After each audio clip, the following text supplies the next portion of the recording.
देखिए बच्चे, मैंने आपको ना 4 क्वेश्चन दिए थे। एक ये था, एक ये था, एक इधर, एक इधर। 3 तो सर्कल के क्वेश्चंस हैं, एक सिमिलैरिटी का। ये आप ही लोगों के डाउट्स हैं, काफी अच्छे क्वेश्चंस रहे हैं ये। इन्हें बताने से पहले मुझे एक प्रॉपर्टी बतानी है जो इस क्वेश्चन में लगेगी। मैंने आपको सर्कल्स की सारी प्रॉपर्टीज लिखवा दी थी, बस ये एक प्रॉपर्टी जो बहुत अनयूजुअल प्रॉपर्टी, मतलब बहुत रेयरली यूज होती है, इसलिए ये नहीं बताई थी। तो पहले इसे लिख लीजिएगा आप, जहां पे भी आपने प्रॉपर्टीज लिखी हुई सारी। क्या थी प्रॉपर्टी? आपने ये प्रॉपर्टी तो पढ़ी ही थी, तो मैंने बताई थी आपको कि कोई भी कॉर्ड सर्कल में अगर जो है बाउंड्री पे एंगल बना रही है अलग अलग जगहों पे, लेकिन सेम सेगमेंट में। सेगमेंट क्या होता है? जब कोई सर्कल को ना कॉर्ड काटती है तो 2 हिस्से हो जाते हैं उसके, उन्हीं को सेगमेंट्स बोलते हैं। छोटा वाला माइनर सेगमेंट होता है, बड़ा वाला मेजर सेगमेंट होता है। तो अगर किसी कॉर्ड ने बाउंड्री पे जाके एंगल बनाए सेम सेगमेंट में, तो वो एंगल्स इक्वल आते हैं, है ना। इसको बोलते हैं angles in the same segment are equal. Reason में आपको ये मेंशन करना होगा। इस प्रॉपर्टी को क्या बोलते हैं? Angles in the same segment are equal. देखो ये दोनों एंगल्स बाउंड्री पे बन रहे हैं, सेम कॉर्ड से बन रहे हैं, तो ये इक्वल होंगे। रीजन में क्या लिखा होगा? Angles in the same segment are equal. ठीक है, मैं इसे पहचानने के लिए क्या बोलता हूँ? बिल्ली के कान वाली प्रॉपर्टी, क्योंकि ये बिल्ली के कान जैसे लगता है देखने में, थोड़ा सही है। लेकिन आप रीजन में ही थोड़ी लिख देंगे, रीजन में क्या लिख आएंगे? Angles in the same segment are equal. इस प्रॉपर्टी को फिर से एक बार समझने की कोशिश कीजिए। क्या हो रहा है? सेम कॉर्ड ने बाउंड्री पे अलग अलग जगह एंगल्स बनाए, तो वो एंगल्स इक्वल आ गए। इसी का एक अपडेटेड वर्जन है। अगर कॉर्ड सेम नहीं भी है ना, अगर कॉर्ड सेम नहीं भी है, बल्कि 2 अलग अलग कॉर्ड्स हैं, लेकिन उनका साइज बराबर है, दोनों की लेंथ बराबर है, तो भी अगर वो बाउंड्री पे अलग अलग जगह एंगल्स बना रही है तो वो एंगल्स इक्वल आएंगे। इसी का अपडेटेड वर्जन। सेम कॉर्ड ने बाउंड्री पे अलग अलग जगह एंगल बनाए तो वो तो इक्वल थे ही, लेकिन अगर 2 अलग अलग इक्वल कॉर्ड्स ने एंगल्स बनाए बाउंड्री पे, तो वो भी एंगल्स इक्वल आते हैं। इसे अंग्रेजी में क्या बोलेंगे? Equal chords make equal angles at the circumference. ठीक है, अगर 2 कॉर्ड्स इक्वल है तो वो, बोलिए, सर्कमफेरेंस पे इक्वल एंगल बना रही होंगी। चलो ठीक है साहब, कोई दिक्कत नहीं है। और सेंटर पे भी इक्वल एंगल्स बना रही होंगी। इसका डायग्राम यहां बना रखा है, देखिए मैंने ये काट दिया है लिख के, क्योंकि ये डायग्राम सर्कमफेरेंस वाली बात दिखा रहा है, और ये नीचे वाला जो डायग्राम है ये दिखाता है सेंटर वाली बात, इसलिए मैंने काट के ये फिगर बनाया है इस तरीके से कि इक्वल कॉर्ड्स है ना, अगर 2, ये कॉर्ड और ये कॉर्ड इक्वल है, तो वो सेंटर पे भी इक्वल एंगल बना रही होती है और बाउंड्री पे भी इक्वल एंगल बना रही होती है। अच्छा, 2 कॉर्ड्स हैं, इक्वल है, ध्यान से सुनना। एक कॉर्ड ये है, एक कॉर्ड ये है, दोनों कॉर्ड्स इक्वल हैं। एक कॉर्ड ने तो सेंटर पे एंगल बना दिया और दूसरी इक्वल कॉर्ड ने बाउंड्री पे एंगल बना दिया, तो भी क्या एंगल्स इक्वल होंगे? नहीं, तब सेंटर वाला एंगल बाउंड्री वाले एंगल का डबल होगा, बशर्ते उसकी बैक फेस कर रही हो। वो वाली प्रॉपर्टी जो बता रखी है आपको, है ना, कि angle at the centre is double the angle at the circumference. बातें समझ में आ गई हैं? तो ये दोनों प्रॉपर्टीज आप अच्छे से नोट कर लेंगे। कौन सी दोनों प्रॉपर्टीज बच्चों? कि अगर कोई कॉर्ड इक्वल है तो वो सर्कमफेरेंस पे या सेंटर पे इक्वल एंगल बनाती है। तो ये नोट कर लेंगे आप लोग, ठीक है। इसके बाद मैं अब ये क्वेश्चन कराने जा रहा हूं एक एक करके। पहले सेकंड वाले, सॉरी, क्वेश्चन नंबर 3 जो लिखा है यहाँ पर, इससे शुरुआत करूंगा। ये 2019 में बोर्ड में आया था, अच्छा क्वेश्चन है, ध्यान से देखिएगा। अभी करते हैं इसको, बस 1 मिनट। देखिए क्वेश्चन कुछ इस प्रकार है कि आपके पास ये एक सर्कल है जिसका सेंटर है O, तो ए बी डायामीटर हो गया। अगर ए बी डायामीटर हो गया तो ये क्वाइट ऑब्वियस है कि ये वाला एंगल 90 डिग्री होगा, क्योंकि मैंने पहले ही पढ़ा रखा है आपको कि डायामीटर बाउंड्री पे जब एंगल आता है ना, तो वो एंगल 90 डिग्री होता है। इसको अंग्रेजी में क्या लिखते हैं? Angle in a semi circle is a right angle, या angle in a semi circle is equal to 90 degree. तो एंगल एडीबी 90 हो जाएगा। मुझसे एडीबी पूछा नहीं है, कोई बात नहीं, काम आ जाएगा कहीं, ठीक है। अभी फिलहाल मैंने लिख दिया। वैसे मुझे निकालना क्या है पहले पार्ट में, ये तो पढ़ लो। एंगल ए बी सी निकालना है, ढूंढना यार एबीसी का है। एंगल ए बी सी मतलब आपको ये वाला एंगल निकालना है। अच्छा, तो ये वाला एंगल बाउंड्री पे बन रहा है, किससे? कॉर्ड एसी से। क्या कॉर्ड एसी ने कोई और एंगल बना रखा है बाउंड्री पे? नहीं भैया, बाउंड्री पे तो नहीं बनाया है, लेकिन हाँ सेंटर पे जरूर बना रखा है। तो बस हो गया फैसला। अगर कॉर्ड एसी ने सेंटर पे एक एंगल बना रखा है और बाउंड्री पे भी एंगल बना रखा है, सही है, तो बाउंड्री वाला जो एंगल होता है वो सेंटर वाले एंगल का हाफ होता है, क्योंकि सेंटर वाला एंगल बाउंड्री वाले एंगल डबल होता है। लेकिन उसके लिए कंडीशन क्या है कि इसकी बैक फेस करनी चाहिए उसको। हाँ, तो इसकी बैक ही तो फेस कर रही है उसको, सही है। क्या लिख दूंगा बताओ फर्स्ट पार्ट के लिए? सबसे पहले बोलूंगा एंगल ए बी सी जो मुझे निकालना है इज इक्वल टू क्या आएगा? Half of angle A O C. Reason आपको बताइए, सिंस एंगल एट द, एक मिनट, हाँ भाई, angle at the centre is double, centre angle double होता ना, the angle at the circumference. समझे नहीं समझे? बाउंड्री बोल लो, सर्कमफेरेंस बोल लो, बच्चे बात एक ही है। ठीक प्यारे बच्चों, तो ये क्या आ जाएगा, हाफ ऑफ 72, 36 डिग्री आ गया। चलो पहला पार्ट तो कर लिया हमने, ये तो आसान था, क्यों भाई? यहां तक तो किसी को कोई दिक्कत नहीं लगी होगी। ठीक है, अगला पार्ट देखते हैं, सेकंड पार्ट। सेकंड पार्ट प्रांजल भाई कह रहा है एंगल बेड निकालना, कुछ बेड BAD। अब मैं एक बात बताऊं आपको, एंगल BAD जो है वो बाउंड्री पे बन रहा है। कहां बन रहा है? बाउंड्री पे। तो एंगल BAD बाउंड्री पे बन रहा है अगर, तो बनाया किसने है? कॉर्ड BD ने। क्या कॉर्ड BD ने बाउंड्री पे कोई और एंगल बना रखा है? नहीं भैया, और तो कहीं नहीं रखा। क्या सेंटर बना रखा है? नहीं भैया, नहीं निकाल सकते आप। ना बाउंड्री पे इसने कोई एंगल बना रखा है, ना सेंटर पे कोई एंगल बना रखा है। लेकिन एक मिनट, क्या कह रहे हो? इस कॉर्ड के इक्वल एक कॉर्ड दे रखी है क्वेश्चन में, देखो AC इक्वल्स टू BD दिया है क्वेश्चन में। मैंने अभी थोड़ी पहले क्या प्रॉपर्टी पढ़ाई थी आपको, कि अगर दो कॉर्ड्स इक्वल है ना, तो भी वो बाउंड्री पे इक्वल एंगल बनाती हैं। तो अगर BD के इक्वल AC है, जिसने बाउंड्री पे बना रखा है ये वाला एंगल, जो अभी आपने फर्स्ट पार्ट में निकाला है ना, ये 36 डिग्री निकाला ना, ये किसने बनाया था? ये कॉर्ड AC ने। तो कॉर्ड AC ने अगर बाउंड्री पे कोई एंगल ना रखा है, तो उसके इक्वल कॉर्ड जो है BD, उसने भी जो बाउंड्री पे एंगल आएगा वो बराबर होगा। तो आप छोड़ते ही क्या लिख दोगे? एंगल BAD, नाम जरूर लिखना पहले, डायरेक्ट वैल्यू मत रखना। एंगल BAD जो है वो किसके बराबर रहेगा? एंगल ABC के। पहले नाम लिखेंगे आप, और रीजन में क्या लिखोगे? सिंस इक्वल कॉर्ड्स, बोलिए बच्चों, equal chords make equal angles at the circumference. फिलहाल तो सर्कमफेरेंस को बनना है ना। क्या आप सभी को मेरी बात समझ में आ गई अच्छे से? ठीक है, फिर एंगल ABC हमने पहले पार्ट में निकाला ही था 36 डिग्री, यही थी सबसे क्रूशियल चीज, जिसकी वजह से वो प्रॉपर्टी मैंने पढ़ाई थी आपको। अब थर्ड पार्ट आता है इसी का। बच्चों थर्ड पार्ट क्या कह रहा है? वह थर्ड पार्ट कह रहा है कि पढ़ो क्वेश्चन, फर्स्ट हो गया, सेकंड हो गया, थर्ड पार्ट ये है, एंगल ABD निकालना है। ABD निकालना है, अभी तो निकल आएगा क्योंकि ये ट्राइंगल है ना। तो आप क्या बोलोगे? एंगल ABD इक्वल्स टू, नहीं ABD बाद में निकालना, पहले ADB का मेंशन कर दो। ये क्वेश्चन में दिया नहीं था ना 90, ये मैंने बताया था, तो लिखना तो पड़ेगा ही। एंगल ADB 90 डिग्री कैसे है बच्चों? कह रहे एंगल ADB ये वाला एंगल 90 कैसे है? डायमीटर में बाउंड्री बनाया तो 90 तो होगा, जिज्ञासा थी। क्यों बच्चे, क्या लिखोगे? एंगल है ना semi circle is equals to 90 degree. Diameter boundary पे जो भी एंगल बनाता है वो 90 डिग्री होता है। ठीक है, तो एंगल ADB 90 आ गया। अब ये 90 है, ये 72 डिग्री है, नहीं सॉरी, ये 36 डिग्री आया है, और ये निकालना चाहता हूँ ABD, निकल जाएगा। क्या होगा बच्चे? चलता हूँ, क्या लिखूंगा? एंगल ABD प्लस 90 और plus 36 is equals to 180 degree, है ना बच्चों? रीजन पता ना, sum of angles of a triangle equals to 180 degree. कोई दिक्कत? तो एंगल ABD कितना आएगा बच्चों? पहले 180 माइनस 126, ये प्लस होके 126 आ गया, हो माइनस का हो गया, माइनस कर लो 54 डिग्री। तो ये क्वेश्चन पूरा कर दिया मैंने, आप लोगों को समझ आ गया अच्छे से? पक्का? किसी को कोई दिक्कत तो नहीं है यहाँ तक? बढ़िया। अब अगले क्वेश्चन पे आते हैं। अगला क्वेश्चन आपका जो है वो ये वाला है। ये कराऊं या ये कराऊं? पहले ये करा देता हूँ, ध्यान से सुनिए, पहले ये करा देता हूँ। एग्जाम्पल 35 अच्छा है, और ये सर्कल्स की जो लास्ट वाली साइड है ना, उसका क्वेश्चन है।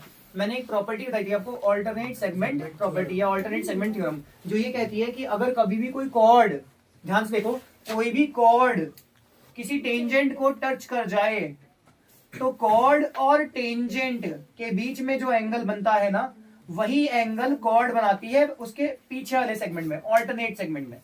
इसीलिए इसको बोलते हैं angles in the alternate segment are equal. बिल्ली के कान वाली प्रॉपर्टी क्या थी? Angles in the same segment are equal. वहां सेम सेगमेंट में बनता था, यहाँ पर कहां बन रहा है? ऑल्टरनेट सेगमेंट में बन रहा है। ठीक है, कहां बन रहा है? ऑल्टरनेट सेगमेंट में। तो आप देख सकते हैं कि ये जो कॉर्ड है ये इस टेंजेंट को छू रही है, और कॉर्ड और टेंजेंट के बीच में कितने डिग्री एंगल बना है? वाई डिग्री का, है ना। तो यही सेम एंगल इस कॉर्ड ने पीछे वाली सेगमेंट में बनाया होगा, बाउंड्री पे, ऑब्वियसली बाउंड्री पे बनाया होगा। ठीक है, तो ये वाला एंगल भी वाई हो जाएगा। याद रखना, मैं आपसे आज भी बोल रहा हूं, ये प्रॉपर्टी हद से ज्यादा इंपॉर्टेंट है। बोर्ड के पर्सपेक्टिव से कुछ प्रॉपर्टीज ऐसी हैं जिनका क्वेश्चन आता ही आता है, और इसमें ही सबसे अच्छे बच्चे भी खराब हो जाते हैं। यही गलतियां सबसे ज्यादा होती है, क्योंकि ये प्रॉपर्टी ना बड़ा मुश्किल से देखता है बच्चा, पता नहीं क्यों, इतनी मुश्किल तो नहीं है वैसे, तुरंत इतनी बड़ी पहचान है। अगर कभी भी कोई कॉर्ड टेंजेंट को टच कर रही है तो कॉर्ड और टेंजेंट के बीच वाला angle is equal to the angle made by the chord in the पीछे वाली सेगमेंट। बाय द वे हमें क्वेश्चन में और कुछ नहीं दिया हुआ, जो भी है ये चित्र है, टीटी टेंजेंट दिखाई दे रही है, ये एक कॉर्ड है जिसको बाहर खींच के यहाँ मिला दिया गया है, ये एंगल एक्स दिया होता है, ये वाई है और ये मैंने वाई बता दिया। तो सबसे पहले मैं लिख दूं एंगल क्यू एस आर, क्या angle Q S R is equals to Y degree. इसका रीजन क्या लिखूंगा, angles in the alternate segment are equal, angles in the alternate segment are equal. ठीक है, इतनी बात समझ गई। एंगल क्यू एस आर जो है वो वाई के बराबर आ गया। क्यों आ गया भाई, क्योंकि ऑल्टरनेट सेगमेंट थ्योरम लग गई है ना, angle between chord and tangent is equal to the angle made by the chord in the पीछे वाली सेगमेंट। ठीक है, कोई दिक्कत नहीं साहब। अब मुझे करना क्या है भैया, मकसद तो आपका ये है x प्लस 2y को 90 दिखाना है। ओम भाई कह रहे हैं x प्लस 2y को 90 दिखाना है, कैसे दिखाओगे? मैंने कहा 1 मिनट रुकियो बेटा, क्या QS डायमीटर है? हाँ जय बात, अब दिखाई ना, दी ना काम की बात। QS इज डायमीटर, तो बाउंड्री पे 90 डिग्री एंगल लाएगा, तो क्या नाम है, सो एंगल QRS जो है वो 90 डिग्री हुआ। बताओ रीजन क्या हुआ, एंगल QRS 90 डिग्री होगा। रीजन क्या लिखोगे, एंगल इन अ, देखिए अगर आपको अच्छा बच्चा बनना है, मैथ्स में 100 नंबर का टारगेट आप लेके चल रहे हैं, you have to be very very alert. काम करते वक्त अच्छे से चीजों को रीजन वगैरह सब लिखना है, जहां जरूरत है वहां प्रॉपर यूनिट्स लिखनी है, ये रीजन लिखना जरूरी है ना। एंगल है ना, semi circle is equal to 90 degree, सही है। डायमीटर बाउंड्री पे कितने डिग्री एंगल आता है, 90 डिग्री का बच्चे। ठीक है, तो मैं क्या करूं, अरे कुछ मत करो बेटा, ध्यान दो। नाउ ध्यान से देखो आप, इन बड़ा वाला ट्राइंगल, ये बड़ा सा जो ब्रेड पकौड़ा है, क्या नाम है इसका, PRS। इन ट्राइंगल PRS अगर आप ध्यान दें तो x डिग्री ये प्लस ये पूरा एंगल y प्लस 90, यही तो है बच्चे। प्यार से देखो, ध्यान से देखो, ये पूरे बड़े वाले ट्राइंगल में ये वाला एंगल x डिग्री है, प्लस ये वाला पूरा एंगल कितना हो जाएगा, y प्लस 90 डिग्री। समझ में आ रही बातचीत, y प्लस 90 डिग्री पूरा एंगल है ना, इसीलिए इसको ब्रैकेट में भरा है, ताकि आपको ये ब्रैकेट में भरना जरूरी है, ताकि आपको समझाए मैं इस पूरे एंगल की बात कर रहा हूँ। ठीक है, और प्लस वो वाला y डिग्री। एक ट्राइंगल के तीनों एंगल्स को जोड़ के 180 डिग्री आता है। बात सीट समझ में आ रही? रीजन क्या लिखोगे, sum of angles of triangle equal to 180 degree. Guys अभी क्वेश्चन खत्म नहीं हुआ है, बट होने वाला है।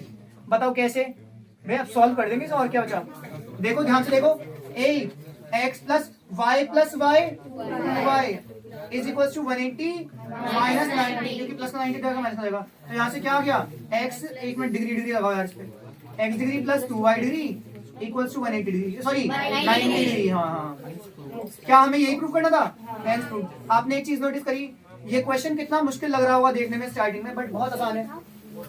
थोड़ा सा मेंटल प्रेजेंस चाहिए बस आपको, कि हाँ यार कॉर्ड और टेंजेंट के बीच का एंगल भैया बताया था कि वही एंगल कॉर्ड पीछे वाली सेगमेंट बना देती है, तो ये वाई है तो वो वाई हो गया, ऑल्टरनेट सेगमेंट डायमीटर बाउंड्री मैंने बना दिया, भैया गया। फिर तीनों एंगल्स को जोड़कर 180, क्योंकि ट्राइंगल है, खेल खत्म हो गया प्रूव। आ गया सबको अच्छे से समझ में, काफी बढ़िया क्वेश्चन था ये बच्चा। अगला क्वेश्चन आ गया आपकी स्क्रीन पे, ये वाला। ये क्वेश्चन भी अच्छा खासा क्वेश्चन है, पीवाई की ये भी अपने आप बोर्ड में आया हुआ है, ईयर मुझे नहीं याद, 2019 का ये। चलो ठीक है, देखिए क्वेश्चन में क्या करना है, फिगर दे रखा है, और क्वेश्चन में क्या बोला हुआ है कि इस ट्राइंगल में आपको एक अंदर से और ट्राइंगल दे रखा है परपेंडिकुलर ड्रॉप करके। आपको बेसिकली इस क्वेश्चन में ये करना है कि ट्राइंगल PQR और PST को सिमिलर दिखाना है। मैंने आपसे पहले भी कहा है कि सिमिलरिटी क्वेश्चंस में ना, क्वेश्चन के दिए हुए नाम पे भरोसा नहीं करने का, आप एक बार क्रॉस चेक जरूर करिए कि वो नाम सही दिए हैं या नहीं दिए। तो पहले ट्राइंगल का नाम तो आप कैसे भी लिख दो, कोई दिक्कत नहीं है, PQR बोला PQR लिख दो, लेकिन दूसरा ट्राइंगल नाम इसके हिसाब से लिख लेना कि सही बैठ रही है चीज या नहीं। क्यों भाई, एंगल P के ही बराबर आएगा, सही बात है।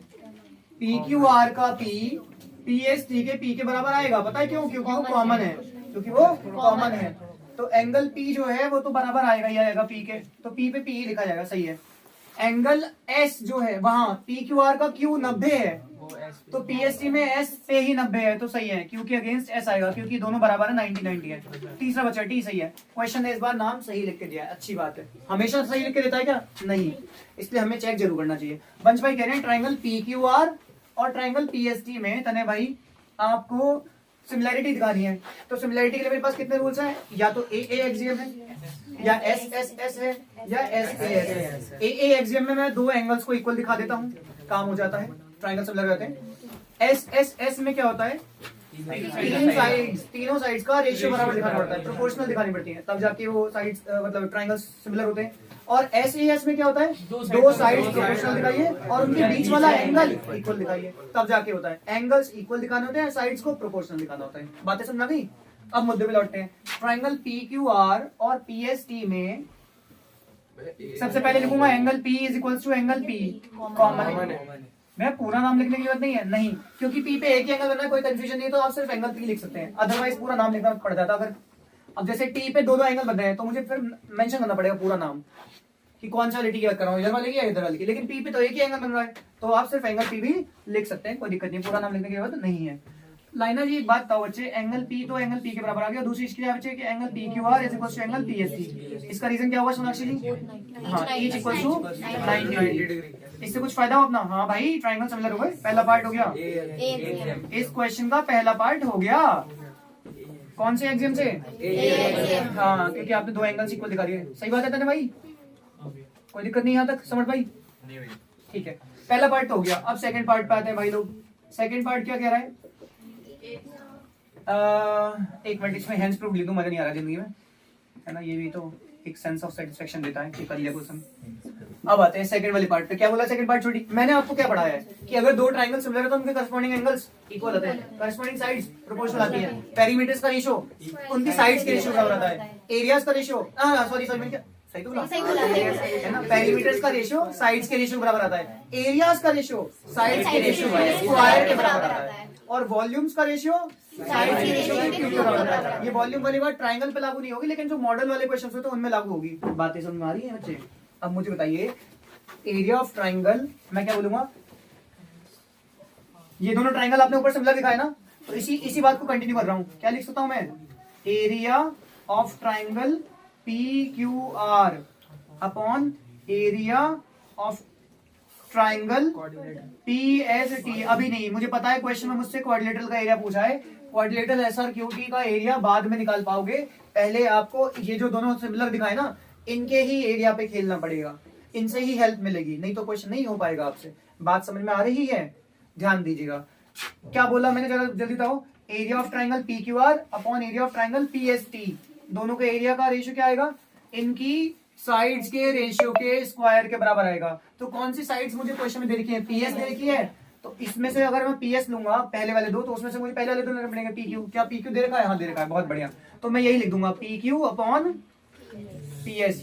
मैंने कहा था ना कि अगर दो ट्राइंगल सिमिलर हैं तो उनके करस्पॉन्डिंग साइड्स का रेशियो बराबर आता है, और उनके एरियाज का रेशियो उनकी करस्पॉन्डिंग साइड्स के रेशियो के स्क्वायर के बराबर आता है। तो करस्पॉन्डिंग साइड्स का रेशियो ये रहा, उसके स्क्वायर के बराबर आएगा। मैंने को कैसे पता कि ये दोनों करस्पॉन्डिंग साइड है? बेटा नाम, पहले वाले दो अपॉन पहले वाले दो, देखो ना। तो ऐसे तो भैया मैं QR अपॉन ST भी लिख सकता था, हाँ बिल्कुल लिख सकते थे, लेकिन क्यों नहीं लिखा? क्योंकि क्वेश्चन में वैल्यू नहीं दे रही QR और ST की, तो लिख के क्या ही कर लूंगा, है ना? यहाँ रीजन में क्या लिखोगे भैया आप? Since ratio of areas of similar triangles is equals to square of the ratio of their corresponding sides. समझ में आ रहा है बच्चों? ये रीजंस लिखना जरूरी होता है। बेटा PQ के नाम पे कुछ है अपने पास? 5 सेंटीमीटर 5 है भैया। PS के नाम पे कुछ है भैया? 2 है भैया, इसका स्क्वायर। और इधर क्या है? इधर तोड़ फाड़ मचाओ भैया। Area of triangle PQR proof जो पूछा है उसमें चाहिए क्या? हाँ चाहिए चाहिए चाहिए, लिखे रहने दो। एरिया ऑफ ट्राइंगल PQR, इससे मत छेड़ना, ये तो चाहिए अपने को। नीचे भैया एरिया ऑफ क्वाड्रिलेटरल SRQT चाहिए, और आप क्या लेके आए हो? PST। PST कहाँ है? ये PST क्या है भैया? ये PST को मैं लिख सकता, एरिया ऑफ ट्राइंगल PST को मैं क्या लिख सकता हूँ? बड़े ट्राइंगल के एरिया में से SRQT का माइनस कर दूं, है ना? तो मैं क्या लिख सकता हूँ यहाँ पर? Area of triangle PQR minus area of quadrilateral SRQT। देखिए बात को समझने की कोशिश कीजिए। आप लोगों को थोड़ा बहुत आ रहा है समझ में? मुझे पहले तो सिमिलैरिटी से जो ज्ञान मिला वो लिखा मैंने, उसके बाद मैंने उसे मोल्ड किया अपने हिसाब से। मुझे नहीं चाहिए पीएसटी, ठीक है मत लो, पीएसटी नहीं चाहिए, क्या चाहिए एसआरक्यूटी। तो पीएसटी के एरिया की जगह क्या लिखता हूँ, बड़े ट्रायंगल का एरिया माइनस एसआरक्यूटी का एरिया, लिख दिया। डर गए, समझ गए, जल्दी दो, डर गए, समझ गए। अब क्या करूंगा, सुनो सुनो सुनो भाई, पीएसटी का ही तो एरिया निकाल रहा हूं ना मैं, पीएसटी मुझे नहीं चाहिए, तो पीएसटी की जगह क्या लिख दिया मैंने। अरे अगर मैं आपसे आज ये पूछूं कि एरिया ऑफ ट्रायंगल पीएसटी क्या होगा, तो आप क्या कहोगे, भैया बड़े ट्रायंगल के एरिया में से एसआरक्यूटी का एरिया माइनस कर दूंगा तो पीएसटी का निकल जाएगा। तो वही तो लिखा मैंने, पीएसटी की जगह ये लिख दिया मैंने। मुझे एरिया ऑफ ट्रायंगल पीएसटी नहीं चाहिए अपने क्वेश्चन में, तो उसकी वैल्यू पुट कर दी। उसकी वैल्यू क्या होगी, बड़े ट्रायंगल के एरिया माइनस एसआरक्यूटी क्वाड्रिलेटरल का एरिया। समझना की बात, वही लिख दिया मैंने। डर क्यों रहे हो आप, सही है, आगे समझ नहीं आया। अब क्या होगा इसके बाद भैया, अब क्या होगा इसके बाद, रेसिप्रोकल कर दो, क्या कर दो, रेसिप्रोकल, क्या कर दो, रेसिप्रोकल, क्योंकि इंडिविजुअल डिवाइड अभी तो हो नहीं पा रहा। बात समझ रही है, रेसिप्रोकेटिंग बोथ साइड्स या taking reciprocal of both sides, उससे होगा क्या, जो नीचे था वो ऊपर आ जाएगा, area of triangle P Q R ऊपर आ गया, minus area of quadrilateral B ऊपर आ गया, है ना। समझ मारे बच्चे, वंश भाई क्या दिक्कत, अपॉन में area of triangle P Q R is equal to क्या आएगा, 4/25। रेसिप्रोकल करा बेटे, भूलना मत, दोनों तरफ होता है, इन्वर्टेंडो लगा दिया। इस या तो रेशियो प्रोपोर्शन पढ़ाते हैं, इसको इन्वर्टेंडो कहते हैं इस वाली प्रॉपर्टी को। अब आप कराओ इंडिविजुअल डिवाइड। देखो पहले मैंने रेसिप्रोकल पता है क्यों कराया, क्योंकि अभी केक कटेगा सब में बटे वाला प्रॉपर्टी नहीं लगा सकते आप, इंडिविजुअल डिवाइड नहीं कर सकते, अब कर सकते हो। अब ये दोनों के नीचे आ जाएगा area of triangle P Q are, इसके नीचे भी आ जाएगा, उसके नीचे भी, तो यहाँ आ जाएगा 1। कैसे, अब जब इसके नीचे देखो तो कट के 1 हो जाएगा, और माइनस यहाँ क्या आएगा भाई, एरिया ऑफ क्वाड्रिलेटरल, हाँ एसआरक्यूटी अपॉन में एरिया ऑफ ट्राइंगल। मेरे तो मुश्किल है भाई, देखो रोने धोने वाले लोग रोते ही रहेंगे, मुश्किल बताते ही रहेंगे, करने वाले करके निकल जाएंगे, टॉपर बन जाएंगे, है ना। रोने का नहीं। इसके बाद क्या होगा, ये उत्थे चले जाएगा, ये इत्थे आ जाएगा, तो क्या होगा 1 माइनस 4/25 इज इक्वल्स टू क्या है बच्चों, एरिया ऑफ क्वाड्रिलेटरल एसआरक्यूटी अपॉन में area of triangle P Q are. आया समझ चुके हैं। अब क्या होगा इसके बाद, इसके बाद यहां सॉल्व कर देते हैं ताकि सबको दिखाई दे। इसमें एलसीएम ले लेंगे, जिसके नीचे क्वेश्चन उसके जीवन क्या आएगा एलसीएम। एक बात और, जो उधर लेफ्ट में लिखा है वो इधर लिख देता हूं, एरिया ऑफ क्वाड्रिलेटरल, बोलो बोलो, S R Q T upon में एरिया ऑफ ट्राइंगल कौन सा, P Q R is equals to 25 minus 4 LCM लेने के बाद, है ना, अपॉन में 25। हमें क्या निकालना था, ये निकाला था क्या, नहीं भैया उल्टा निकाला था इसका, तो निकाल दो, क्या हो गया, रेसिप्रोकल कर दो फिर से, area of triangle P Q are upon area of quadrilateral S R Q T, यही तो है। सबको आगे समझ में, डर गए, समझ गए भैया। अगर आपको रेसिप्रोकल फिर से ही करना था तो आपने वहां क्यों रेसिप्रोकल करता, बेटा वहां रेसिप्रोकल नहीं करता तो क्वेश्चन आगे नहीं बढ़ता उनसे। इंडिविजुअल डिवाइड कैसे कराते, सॉल्व ही नहीं होता फिर आगे, है ना, वहां मजबूरी थी रेसिप्रोकल करना। यहाँ क्या बता सकता है कोई मुझे, आपने यहाँ रेसिप्रोकल करा बेटा, रेसिप्रोकल करा क्या, तो क्या होगा 25 ऊपर और नीचे 21, दिस इज द आंसर। लेकिन नंबर कटेंगे क्योंकि आपसे रेशियो का पूछा है, तो आंसर आपको रेशियो के फॉर्मेट में देना पड़ेगा। भैया कट रहा हो तो काट लें, हाँ बिल्कुल कट रहा हो तो काट लो, कट नहीं रहा इसलिए नहीं काटा मैंने, अगर कट रहा होता तो जरूर काटता। बताइए सबको समझ में आ गया अच्छे से, बढ़िया क्वेश्चन है ना, शानदार एकदम, मजा आ गया सबको। इसे जरूर प्रैक्टिस करना खुद से। देखिए क्वेश्चन ये रहा, ये भी अच्छा क्वेश्चन है। इसमें क्या बोला, ये सर्कल्स का क्वेश्चन है बच्चे। इसमें बोला गया कि आपके पास एक ये पैरेललोग्राम है ओएसीबी, देखो लिखा है ओएसीबी इज अ पैरेललोग्राम, क्वेश्चन में दे रखा है, प्रूव नहीं करना, दिया हुआ है कि ओएसीबी एक पैरेललोग्राम है। तो पैरेललोग्राम है तो क्या होगा, अपोजिट साइड्स पैरेलल और इक्वल हो जाएंगी, साथ ही साथ अपोजिट एंगल्स भी इक्वल हो जाएंगे, है ना। बाय द वे सबसे पहले मुझसे क्वेश्चन क्या है, express Q in terms of P. Q को पी के टर्म्स में एक्सप्रेस करना है, क्यू को पी के टर्म्स में एक्सप्रेस करना है, तो क्यू और पी तो वैसे ही बराबर हो गए, लेकिन ये चाहता है कि मैं सर्कल के हिसाब से एक्सप्रेस करूं। पहले ये बात समझो, क्योंकि बाद में बोला है उसने and calculate P OACB is a parallelogram. Parallelogram इसने मुझे पहले नहीं बताया, पहले तो मुझे सर्कल दिखाया है इसने, समझ रहे हैं आप। तो इसमें पैरेललोग्राम से पहले आपको सर्कल के बेसिस पे क्यू की value in terms of P देनी है। कर सकता हूँ मैं कुछ, हाँ बिल्कुल। अगर आप ध्यान से देखें तो ये जो आर्क है ना ए सी बी, इसने ही सेंटर पे एंगल बनाया हुआ है, कितना? Angle AOB। लेकिन ये वाला एंगल जो इस वाले बाउंड्री वाले एंगल का डबल नहीं हो सकता, क्योंकि ये आमने सामने है। मैंने आपसे कहा था सेंटर वाला एंगल बाउंड्री वाले एंगल का डबल होता है, बशर्ते उसकी बैक फेस करे। तो अगर आप मेजर आर्क को देखें ना, तो मेजर आर्क ने सेंटर पे एंगल बनाया ये वाला, ये है रिफ्लेक्स एंगल AOB। क्या है बच्चों? ये रिफ्लेक्स एंगल AOB है ना। कौन सा एंगल है ये? Reflex angle AOB। सोल्यूशन यहां से शुरू हो रहा है इसका। क्या बोल रहा हूं मैं? रिफ्लेक्स एंगल AOB कितना आएगा? अभी जब ये एंगल Q है और हम जानते हैं कि पॉइंट के चारों ओर एंगल का सम 360 डिग्री होता है, तो रिफ्लेक्स एंगल AOB कितना आएगा? 360 डिग्री माइनस Q डिग्री। आएगा नहीं आएगा? 360 डिग्री माइनस Q डिग्री। तो ये एंगल कितना आ गया? 360 डिग्री माइनस Q डिग्री। क्यों? इसका रीजन क्या होगा चार बच्चे? Sum of angles around a point, sum of angles around a point is equals to 360 degree. ठीक है, कोई बात नहीं। तो ये 360 डिग्री माइनस हो गया। अब मजे की बात सुनो, ये सेंटर पे बन रहा है और ये बाउंड्री पे, और इस एंगल की बैक भी इसको फेस कर रही है, तो हो गया फैसला। नाउ क्या बोलूंगा? P degree is equals to half of reflex angle AOB, है ना। रीजन क्या होगा? बोलो। Angle at the centre is double the angle at the circumference. आ रहा है समझ बच्चों प्यारे? ये है बात सारी। उज्जवल भाई, यानी कि P degree is equal to कितना गया? Half into 360 degree minus Q। तो ये आ गया अपना। प्रूफ कर दो इसको, मतलब इसको फेंक दो इधर। तो 2P इज इक्वल टू कितना जाएगा? 360 डिग्री माइनस Q डिग्री। तो express Q in terms of P बोला था। सुनो क्वेश्चन का मतलब सुनो। Express Q in terms of P, Q की वैल्यू निकाले इन टर्म्स ऑफ P, तो Q इधर आ जाएगा और एंगल Q है, P इक्वल टू Q हो जाएगा 360 डिग्री माइनस 2P। ठीक है, समझ में आ गया बच्चों प्यारे? Q is degree is equal to 360 degree minus 2P। भाई कुछ बच्चे ऐसे हैं जो ध्यान से सुनते ही नहीं है। क्या मैंने इस क्वेश्चन की शुरुआत में आपसे कहा नहीं था कि P और Q बराबर होंगे, क्योंकि पैरेललोग्राम के अपोजिट एंगल्स बराबर होते हैं? लेकिन मैं उसको पहले ही नहीं बोल सकता, क्योंकि क्वेश्चन में वो बात बाद में बोली गई, बिल्कुल लास्ट में।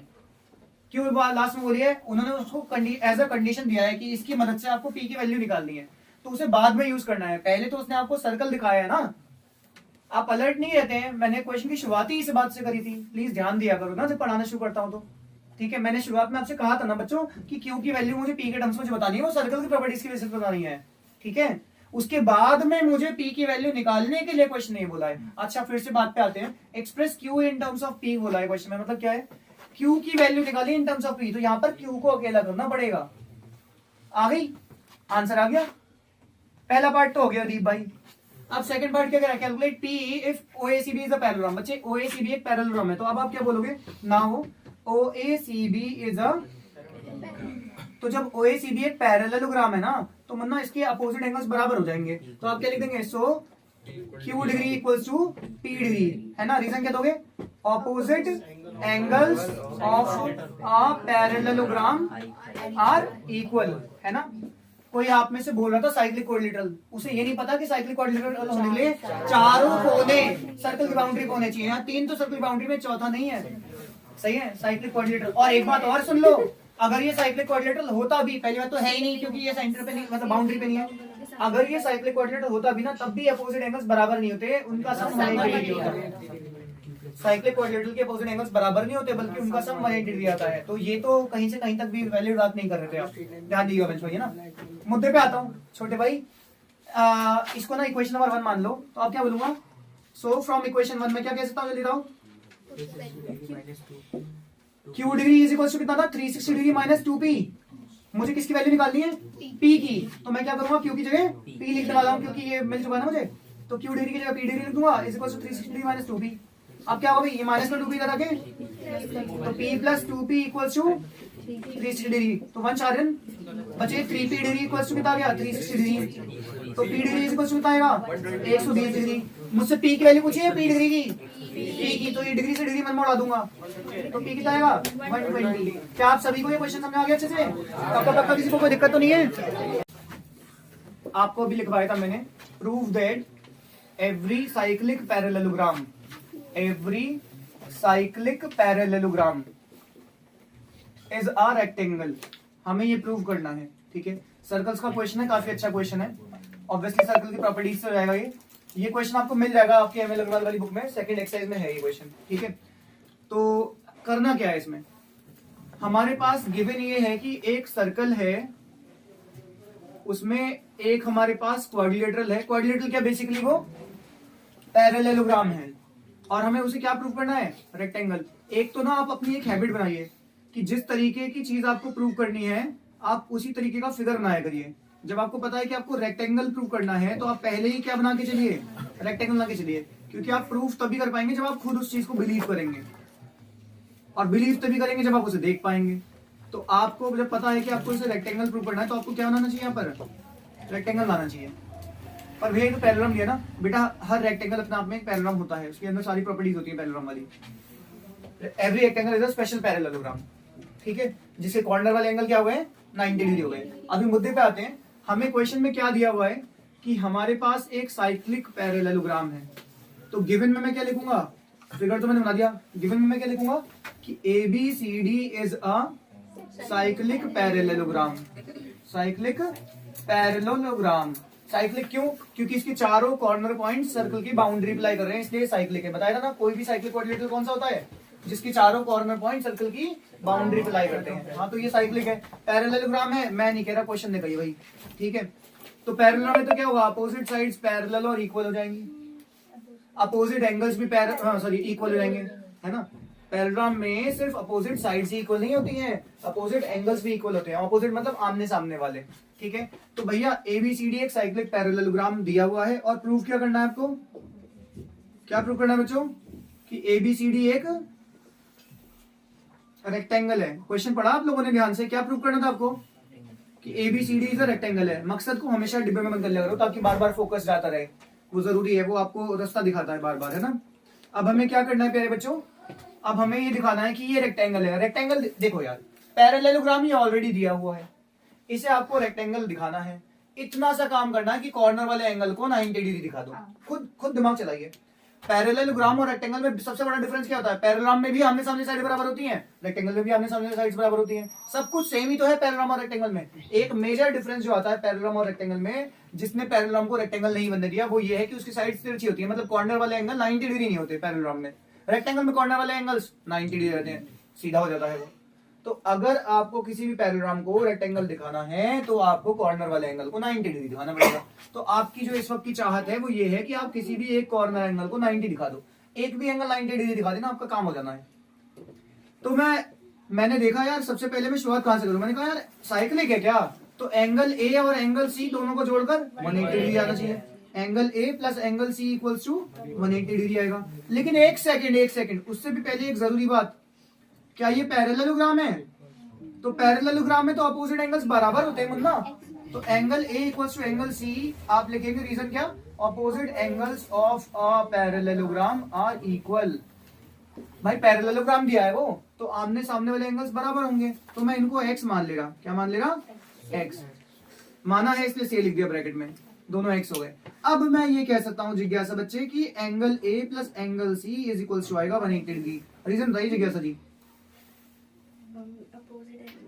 अपोजिट एंगल से 180 किसमें, वो एक कीवर्ड भूल गई है, साइक्लिक क्वाड्रिलेटरल में। किसमें, साइक्लिक क्वाड्रिलेटरल में, है ना। तो आप क्या लिखोगे, since opposite angles of a cyclic quadrilateral. Reasons लिखना अनिवार्य है, मैंने पहले भी बताया आप लोगों को। Opposite angles of a cyclic quadrilateral are supplementary. Supplementary मतलब क्या होता है कि उनका सम 180 डिग्री होता है। सबको आ रही है बात समझ में, आसान है ना। अब आप एंगल A की जगह भी क्या लिख देंगे, x, और प्लस एंगल C की जगह भी क्या लिख दोगे, x। तो x plus X equals to 180 degree, 2x equals to 180 degree, x equals to 180/2, यानी कि बच्चों समझ में आ गया अच्छे से। x की वैल्यू आ गई 90 डिग्री, x की वैल्यू क्या आ गई बच्चे, 90 डिग्री आ गई। सही है, सब वीडियो चेंज सही हुई है अभी, कोई बात नहीं, सही लेंगे। x की वैल्यू क्या आ गई बच्चों, 90 डिग्री आ गई। अब क्या, ऐड आ गया, सही कह रहे हो, ऐड आ गया।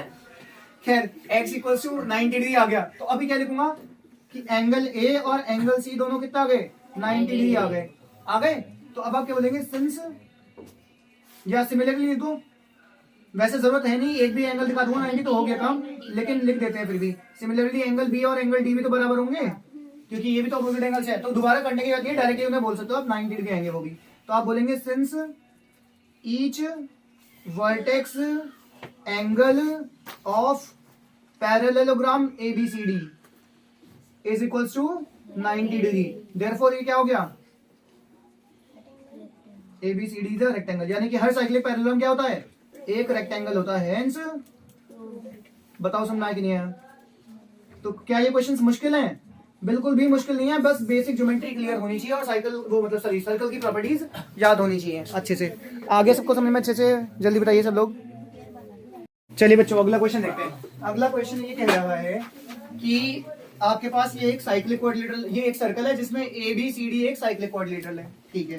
क्वेश्चन बोला गया है कि the line PQ is the tangent, हाँ दिख भी रहा है PQ टेंजेंट है, ठीक है, to the circle at A point of contact बता रखा है, चलो अच्छी बात है। फिर क्या बोला है? एंगल CAQ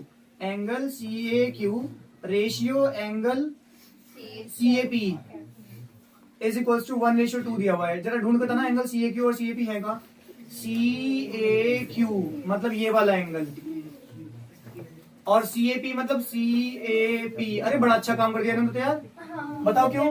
क्योंकि CAQ और CAP तो स्ट्रेट लाइन पे आ रहे हैं ना, ये टेंजेंट है, स्ट्रेट लाइन है और लीनियर पे आ रहे हैं, तो इन दोनों का जब रेशियो दिया हुआ है तो क्या जाएगा? लेट कर लूंगा मैं, एंगल CAQ को x मान लूंगा, रेशियो के हिसाब से लेट कर देते हैं।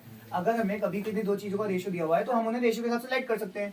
CAQ रेशियो CAP अगर 1:2 दिया है तो CAQ को आप 1x यानी कि x मान सकते हैं एंड एंगल CAP को 2x मान सकते हो। और मानने से कुछ फायदा है? हाँ है ना, ये स्ट्रेट लाइन पे बन रहे हैं दोनों एंगल्स, देखो CAQ और CAP, तो ये क्या हो जाएगा?